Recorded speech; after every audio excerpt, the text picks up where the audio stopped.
Bana, tunajua kabisa kuwa Yanga wao bana wameamua kutoa taarifa rasmi kuhusiana na kikao ambacho wamekikaa kwa siku ya tarehe 9 ya mwezi huu wa 3 2025 kutokana na jambo ambalo lilitokea tarehe 8 pale baada ya Simba kugoma kutokwenda uwanjani. Bana, taarifa yenyewe inasema hivi: kamati ya utendaji ya Yanga chini ya rais mhandisi Hersi Said imefanya kikao cha dharura leo tarehe 9 mwezi wa 3 2025 kwa njia ya mtandao kujadili na kukubaliana mambo yafuatayo. Kwanza, uongozi wa Yanga unatoa pole kwa wanachama, mashabiki, wapenzi na wadau wa mchezo wa mpira wa miguu waliosafiri kutoka sehemu mbalimbali duniani na kushindwa kushuhudia mechi yetu dhidi ya klabu ya Simba iliyopangwa kufanyika tarehe 8 Machi 2025 katika uwanja wa Benjamin Mkapa. Klabu ya Yanga ilifanya maandalizi yote ya mchezo kama inavyoelezwa kwenye kanuni, ikiwemo kushiriki kwenye kikao cha maandalizi ya mechi MCM kilichofanyika tarehe 7 Machi 2025 saa 8 mchana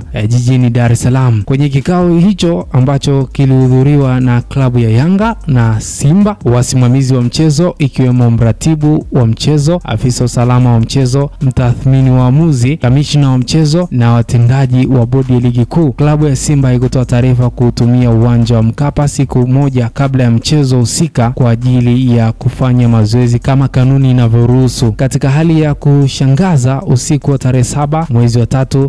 2025 klabu ya Simba iliwasili katika uwanja wa Mkapa ikiwa na magari kadhaa kwa ajili ya kufanya mazoezi, huku wakifahamu kuwa hawakufuata taratibu za kupata haki hiyo ya kikanuni kama ilivyoainishwa kwenye taarifa ya bodi ya ligi, ikiwemo kuleta ombi hilo kwenye MCM, kuwasiliana na msimamizi wa mchezo, meneja wa uwanja wala timu mwenyeji ambaye ni Yanga. Mamlaka ya uwanja ilikataa kuwaruhusu kuingia ndani ya uwanja kwa sababu hakukuwa na taarifa wala maandalizi yote yaliyofanyika kwa ajili yao, na baada ya kuwepo kwa sintofahamu hiyo, klabu ya Simba iliamua kuondoka uwanjani hapo. Usiku wa kuamkia siku ya mchezo tarehe 8 mwezi wa 3 2025 klabu ya Simba ilitoa tamko rasmi kugomea mchezo huo kwa kigezo cha kutokupata nafasi ya kufanya mazoezi kwenye uwanja wa mechi, huku kukiwa na taharuki kwa wapenzi wengi wa soka kuhusu uwepo wa mchezo huo. Baada ya tamko hilo la klabu ya Simba, asubuhi ya tarehe 8 Machi 2025 mwenyekiti wa bodi ya ligi kuu Steven Mguto alinukuliwa na vyombo vya habari akiwatoa wasiwasi na kuhakikishia mashabiki waende uwanjani kwa sababu ratiba ya mchezo huu namba 184 iko pale pale, hakuna kilichobadilika. Licha ya tamko hilo la mwenyekiti wa bodi ya ligi, mchana wa siku hiyo tarehe 8 mwezi wa 3 2025 kamati ya uendeshaji ya ligi kuu ambapo mwenyekiti wake Steven Mguto ilitoa taarifa ya kuahirisha mchezo namba 184 kinyume na taratibu na kanuni zinazoendesha ligi kuu. Kutokana na maelezo hayo hapo juu, ufuatao ni msimamo wa kamati ya utendaji wa Yanga. Namba 1, klabu ya Yanga kupewa haki yake ya ushindi kama inavyoelezwa kwenye kanuni pindi timu moja inapogomea mechi. Namba 2, kamati ya utendaji ya Yanga imekubaliana kutoshiriki mchezo namba 184 kwa tarehe yoyote itakayopangwa. Namba 3, kutokana na mfululizo wa uvunjifu na kushindwa kusimamia kanuni za ligi kuu, klabu ya Yanga imekosa imani na kamati ya uendeshaji wa ligi kuu chini ya mwenyekiti wake Steven Mguto na katibu wa kamati hiyo Almas Kasongo. Hivyo tunaliomba shirikisho la mpira wa miguu TFF kulivunja kamati hiyo na kuteua viongozi wengine waadilifu na wenye nia njema na maslahi mapana ya mpira wetu. Mwisho lakini sio kwa ulazima, tunawaomba wanachama, wapenzi na washabiki wa Yanga kote duniani kuendelea kuwa watulivu wakati uongozi ukiendelea na taratibu za kuhakikisha kuwa sheria na taratibu za uendeshaji wa mpira wa miguu na harakati za kudai haki yetu zikiendelea.